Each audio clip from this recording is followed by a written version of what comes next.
soo dhawaada saaxiibayaal wiilkiina sirta filimkeena maanta wuxuu ku bilowmayaa waqti hore iyadoo nolol sheegayo in boqolaal sano ka hor bini'aadamkii trollisku ay si nabad ah u wada noolaayeen kadibna tartiib ay diinta Kristaanku ugu fiday Yurub dadkiina waxay bilaabeen inay ka jeestaan dhaqamadii hore boqorkii markaas xukumayay Norway Olaf ayaa ciidamadiisa amar ku siiyay in trolliska laga soo saaro godadka ay ku dhuumanayaan oo la keeno iftiinka qoraxda shucaaca qoraxda ayaana dhagax ka dhigay dhammaantood askartii ayaana wadanka ka ugaarstay trolliski iyagoona laayay ugu dambeyntiina trolliski waxay bilaabeen inay ka cabsadaan wax kasta oo la xiriira diinta Kristaanka ugaarsigaas baahsan kadibna dunida laguma arag hal trollis oo nool sheekadan waxaa gabadh yar habeen uga sheekeynaya aabaheed gabadhaas markii ay weynaatay waxay noqotay saynisyahan waxayna bilowday inay baadho taariikhda trolliska sheekadu waxay u gudbisaa ku dhawaad 30 sano kadib guri ku yaala buuraleyda dhexdooda ayuu nin qariib ah soo galay isagoo gudaha eegaya ayay Nora si lama filaan u soo weerartay iyadoo mindi sidata markay ku sigatay inay ku dhufato ayay aragtay inuu yahay saaxiibkeedii hore ee shaqada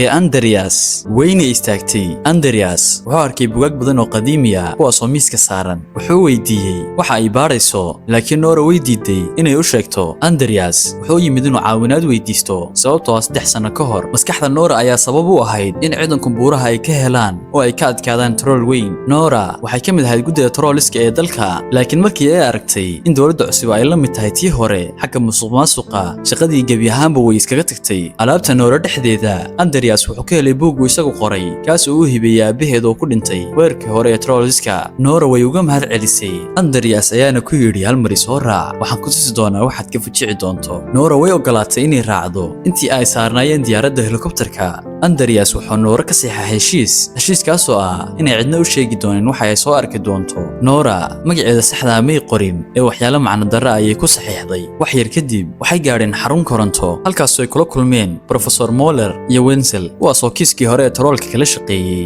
Professorku wuxuu Nora geeyay tunnel qarsoodi ah waxaana loo sheegay in sanado ka hor ay gacanta ku dhigeen troll kaasoo magaciisa la yiraahdo Jotan Nora waxay aragtay trollkii horteeda taagan dushiisana waxaa ka shaqeynayay saynisyahano badan waxaana lagu ilaalinayay nalka UV-ga si uusan u dhaqdhaqaaqin hogaamiyaha mashruuca Marion ayaa timid oo tiri ma rabin mar kale inaad arrintan ku dhexdhacdo Nora laakiin mashruucayga wax horumar lagama sameyn dawladuna way xidhi rabtaa Marion waxay sheegtay in trollku ku jiro xaalad hurdo dheer wadnihiisuna uu shaqeynayo markii DNA-giisa la baadhay waxaa la ogaaday inuu dhirta kaga dhow yahay bini'aadamka wax yar kadib Andreas wuxuu Nora baray Sigrid oo ah gabadh ay ka wada shaqeynayeen weerarkii hore Andreas iyo Sigrid way iskursadeen haddana uur ayay u leedahay qolkaas waxaa yaala buugaag badan oo trolliska laga qoray waxaana ka mid ahaa amarkii boqorka ee ahaa in trolliska la laayo warqadaas qayb ka mid ah ayaa maqan laakiin waxay u muuqatay in sharcigu ahaa in trolliska dalka laga musaafuriyo dadku waxay tuhunsanayeen in Norway ay ku dhuumanayaan trolliska kale oo nool sidaas darteedna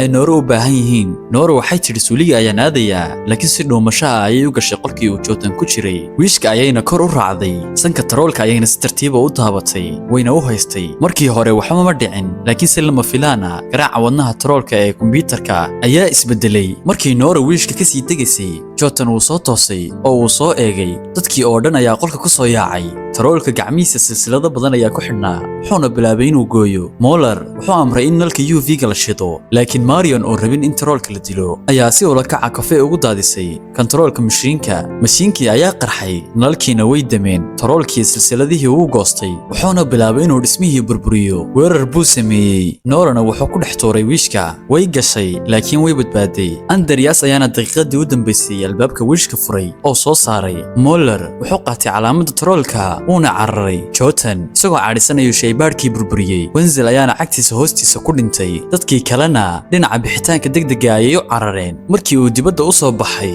trollkii wuxuu eegay dhinacooda kadibna dhinaca keenta ayuu galay kooxdii waxay helicopter u qaateen xarunta ciidanka cirka halkaas oo ay kula kulmeen saaxiibkoodii hore ee Chris oo hadda maajar ka noqday qolka shirarka Nora iyo Marion ayaana ku dooday in Jotan la xakameyn karayay ra'iisul wasaaraha Bridgman ayaa yimid oo yiri mar walba mashruucan khatar baan ku arkay Marion waxay rabtay in trollka la qabto si loo baaro laakiin Nora waxay tiri makhluuqan lama xakameyn karo ra'iisul wasaaruhuna wuxuu yiri amniga dadka ayaa iga muhiimsan ciidankuna way dili doonaan trollka Nora way xanaaqday iyadoo xasuusay in markii horeba dileen troll aan waxba galabsan PM-ku wuxuu yiri walaalkay ayaa weerarkii hore ku dhintay trollkaasina midaan waxba galabsan ma ahayn qaladkaasna mar dambe ma samayn doono shirka kadib Andreas wuxuu arkay Nora oo haysata gabadh dhagaxa oo kamid ah trollkii 3 sano ka hor la dilay Nora waxay waxay u haysataa calaamad khaladkeeda ah. Andreas wuxuu u sheegay in qof kasta khaldamo balse khaladka wax laga barto, waxayna Andreas u gaxaysay qolka dagaalka ee Chris joogo. Nora hadalkaas way ka heshay. Chris wuxuu qorsheeyay weerar. Nora waxay tidhi waan idin raacayaa. Chris wuu ka diiday midaas, laakiin markii Nora ay xasuusay in aabaheedu ku dhintay weerarkii hore ayna rabtay inay u argoyso, Chris wuu qiirooday wuuna ogolaaday. Mariona way raacday. ciidanku waxay diyaaradaha ku xidheen nalka UV-ga si ay troolka u dilaan. muuqaalku wuxuu u wareegay goob baraf lagu ciyaaro oo dadku ku baashaalayeen, qoobka ciyaar iyo cabitaan. dhulkii ayaa gariiray, nalkii kubadda ayaana soo dhacay. dadkuna way qoslayeen oo fidhiyo ayay duubayeen, laakiin Jordan ayaa saqafka soo jabiyey oo soo eegay. dadkii way argagaxeen, burbur iyo kala carar ayaa bilowday. troolkiina dadka ayuu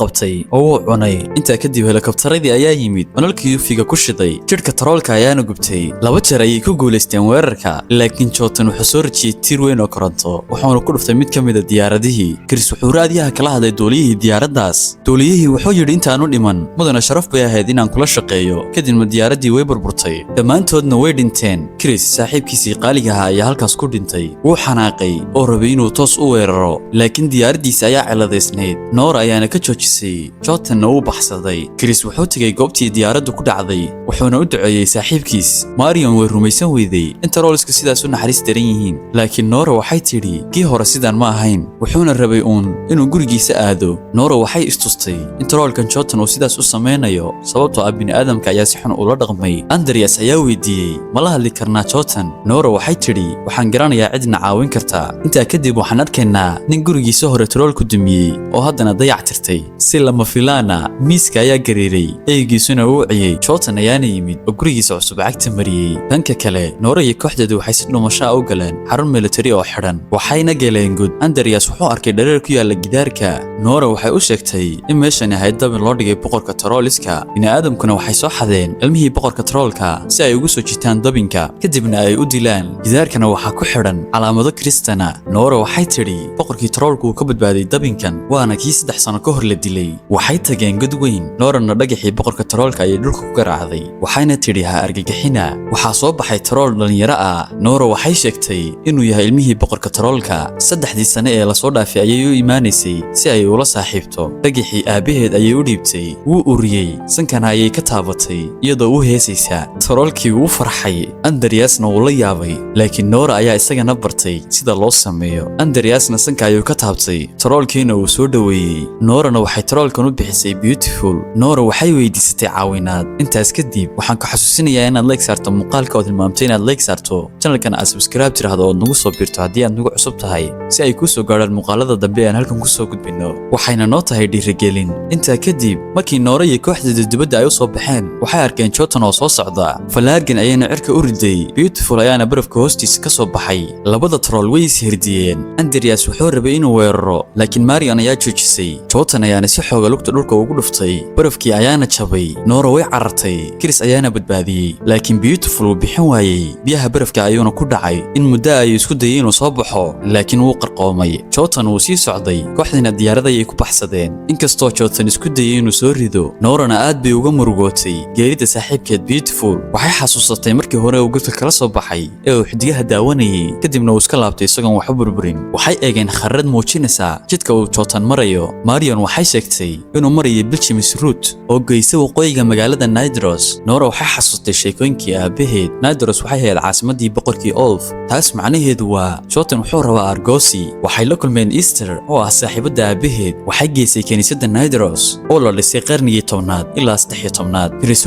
u dhigay markuu kaniisadda gelayay. Nora waxay rabtay inay aragto qabriga boqor Olaf. Easter waxay geysay tunnel dhulka hoostiisa. Easter waxay la yaabaneyd sababta loo dilay boqor Olaf isagoo muhiim ahaa. waxay galeen qol maran. Marionna waxay aragtay calaamad ka mid ah tii godka troolka. baadhis kadib waxay heleen sawirka boqor Olaf oo gidaar ku yaala. Andreas markuu taabtay, gabal yar ayaa soo raacay, waxaana muuqatay dalool caloosh kaga yaala sawirka. Easter waxay xasuusaneyd in boqor Olaf laga dhaawacay caloosha, lugta iyo qoorta. meelihii dhaawaca ayay taabteen, daloolo ayaana ka soo baxay. Nora ayaa daloolada torches gelisay oo wareejisay, gidaar ayaana furmay. waxay galeen qol qarsoodiya qabriga boqorku yaallo. Nora iyo Easter ayaa furay qabrigii. waxay arkeen lafaha Olaf oo seef qalina haysta. jeebkiisa waxay ka heleen warqadii amarka ee qaybtu ka maqnayd. sawirkeeda ayay Sigrid u direen. Sigrid ayaa isu geysay labada qaybood ee warqadda, waxayna ogaadeen xaqiiqda. boqor Olaf wuxuu diidanaa in troolska la laayo ama la musaafiriyo laakiin kaniisadda ayaa dishay boqorka si ay xasuuqa u sii wadaan Jotan uma socdo inuu Olaf ka argoosto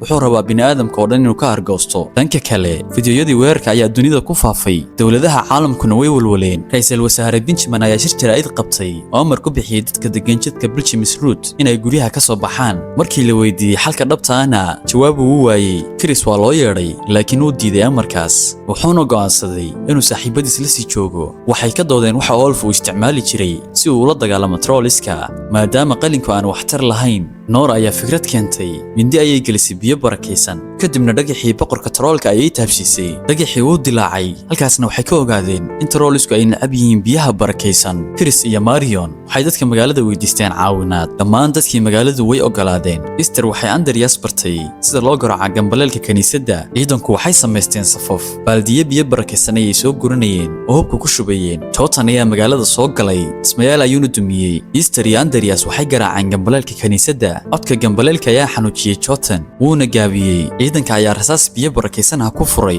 Jotan wuu gubtay oo uu xanuunsaday xanaaq dartiis Jotan geed weyn ayuu soo rujiyay oo kaniisadda ku dhuftay gambaleelkiina uu jabay Andreas iyo Easterna dariiqa ayay kaga badbaadeen Jotan wuu soo kabsaday Chrisna wuxuu qarxiyay bombooyin badan laakiin trollkii wali wuu noolaa dadkiina way carareen si lama filaana Beautiful ayaa soo noqday wuu noolaa labada troll ayaa webiga dhexdiisa ku dagaalamay Jotan ayaa si xun u garaacay Beautiful oo buundada ka tuuray Beautiful biyaha ayuu ku dhacay Nora way walwalsanayd Marion ayaana fikrad keentay Jotan maqaarkiisu uu adag yahay laakiin wadnihiisu uu jilicsan yahay waa inaan gudaha ka weerarnaa halbam ayaa hadhay Chris iyo Andreas ayaana helicopter qaatay Nora iyo Marionna waxay rasaas ku mashquulinayeen Jotan Beautiful ayaa wali cagta Jotan hoosteeda ku jiray biyaha diyaaradii markay dul timid bamka ayaa si lama filaan u siibtay Andreas ayaa qabtay laakiin remote-kii bamka ayaa ka dhacay hadda hal wado oo kaliya ayaa u furan waa in bam gacmeed lagu qarxiyo Andreas wuxuu gartay inuu naftiisa hurayo Secret ayuu wacay wuxuuna yiri waan ku jecelahay laakiin khadkii ayaa ka go'ay